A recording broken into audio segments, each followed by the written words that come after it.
Hello, আসসালামু আলাইকুম। সবাই কেমন আছেন? আশা করি সবাই অনেক বেশি ভালো আছেন। তো Adobe Photoshop CC full free Bangla কোর্সের যে টিউটোরিয়ালগুলো আমরা দিচ্ছি আমাদের প্লেলিস্টের মধ্যে, আমাদের যে প্লেলিস্টটি ছিল আমাদের ইউটিউব চ্যানেলে, সেখানে পার্ট বাই পার্ট ভিডিওগুলো দেওয়া আছে। তো এর আগে ভিডিও আমরা দেখেছিলাম যে পেন টুলের একটা বেসিক ধারণা আমরা শিখেছিলাম। এর আগেও আমরা শিখেছি, বাট আমরা আবার একটু সেটাকে রিপিট করলাম আপনাদের মাঝে। তো আজকে আমরা যে বিষয়টা করব সেই বিষয়টা হচ্ছে যে এই ছবিটাকে আমরা ক্লিপিং পাথ করব।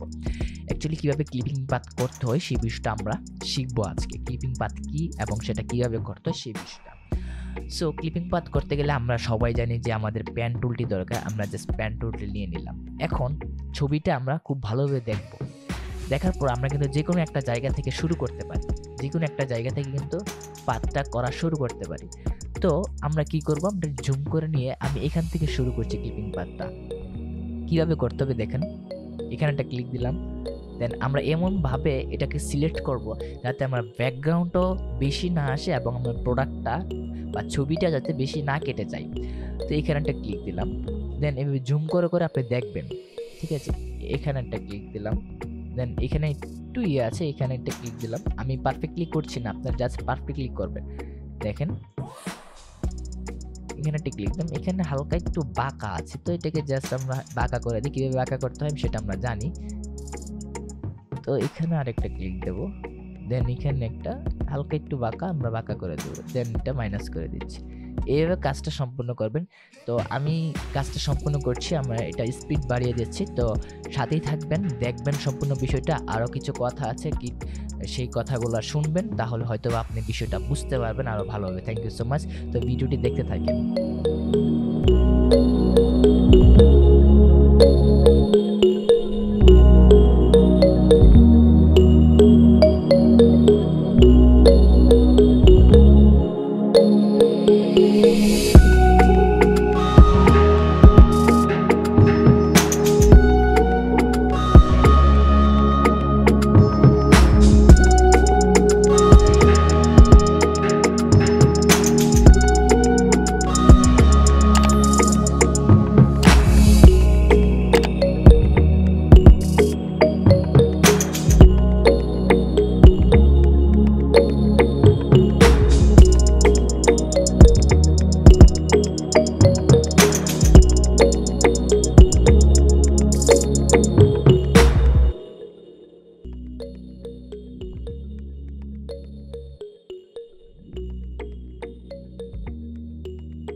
সো হ্যালো, দেখতে পাচ্ছেন এখানে মোটামুটি কিন্তু আমরা তাড়াতাড়ি করে যতটুকু পেরেছি এখানে ক্লিপিং পাথটা করার চেষ্টা করেছি। যতটুকু সম্ভব ছিল আমাদের পক্ষে তাড়াতাড়ি করে নিয়েছি। আরও পারফেক্টলি সেটি আপনি করতে পারবেন। সো এখন দেখতে পাচ্ছেন যে চারিদিক থেকে কিন্তু আমাদের ক্লিপিং পাথটা করা শেষ, বাট এখানে বাকি আছে। তো এখন বলতে পারেন যে এখানে নিয়ে এসে তো লাগিয়ে দিলাম, তো এটার কি হবে? এটা কোনো সমস্যা না। জাস্ট আপনি কি করবেন, আপনি যে এই পাথটা করছেন, এই পাথটা এখন কোথায় সেভ হচ্ছে সেটা আগে আমরা দেখি। এই যে দেখেন আমাদের যে লেয়ার অপশনটা ছিল, লেয়ার সাইটটা ছিল, সেখান থেকে দেখেন লেয়ার চ্যানেল পাথ, আমরা পাথে চলে যাব। পাথে চলে যাওয়ার পর এখানে দেখতে পাচ্ছেন যে ওয়ার্ক পাথ নামে একটি পাথ সৃষ্টি হচ্ছে। ওয়ার্ক পাথ মানে আমরা যেগুলা করছি এখানে তৈরি হচ্ছে, এখানে সেভ হচ্ছে, সেটাকে আমাদের আবার সেভ করতে হবে। তো আগে সেভ করার আগে জাস্ট আমরা ভিতরটাকে আবার পাথ করে নিতে হবে। ভেতরটাকে আমাদের পাথ করে নিতে হবে। এভাবে আমরা পাথ করে নেব সম্পূর্ণভাবে। আপনি আরেকটা বিষয় দেখিয়ে দিচ্ছি যে এখানে দেখেন ভিতরটাও নীল কালার, যে আমাদের যে এই পয়েন্টারটা ছিল সেটিও এই কালার। তো সেটি আমরা কালারটা কিন্তু এখান থেকে খুব ইজিলিতে চেঞ্জ করে আমরা সেই কাজটা করতে পারি। কোথা থেকে, যে এই সেটিং থেকে কালারটা কিন্তু আমরা চেঞ্জ করে নিতে পারি। মনে করেন আমি রেড নিলাম, কালারটা রেড নিয়ে জাস্ট আমরা কিন্তু সেটাকে করে নিতে পারি, ঠিক আছে। রেড নিয়ে আমরা কাজ করছি, তাহলে কিন্তু আমাদেরকে বোঝাটা খুবই সুন্দর হবে, বুঝতে পারবো যে আমরা কোথা থেকে লাইনগুলা টানছি, এটা বলার ছিল, জাস্ট আপনারা করে নেবেন। একটু নিজের বুদ্ধিটা খাটালেই আপনি বিষয়টাগুলো বুঝতে পারবেন।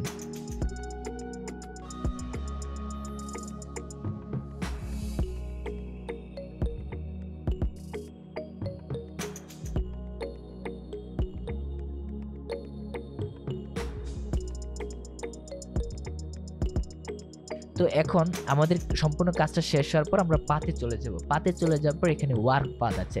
ওয়ার্ক পাথের একদম উপরের সাইডে দেখতে পারেন 3 ডট আছে। এখানে জাস্ট আমরা ক্লিক করার পর উপরে দেখতে পাচ্ছেন সেভ পাথ। সেভ পাথে ক্লিক করে দেব। এখানে পাথের নাম আপনি দিতে পারেন।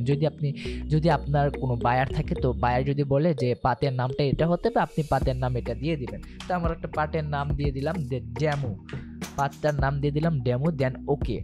পাথটা আমাদের কিন্তু সেভ হয়ে গেল। দেখো এখন আমরা পাতে ক্লিক করলে আমাদের কোথা দিয়ে কি পাথ করেছি সম্পূর্ণ বিষয়টা আমরা এখানে দেখতে পারবো।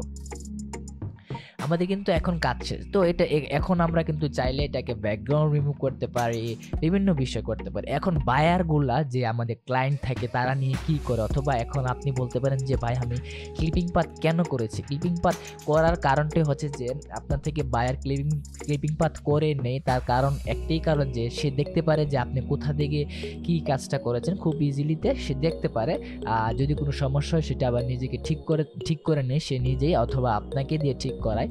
তো সেটা এইটার কারণে প্রধানত ক্লিপিং পাথ করা হয়। তো থ্যাংক ইউ সো মাচ ভিডিওটি সম্পূর্ণ দেখার জন্য।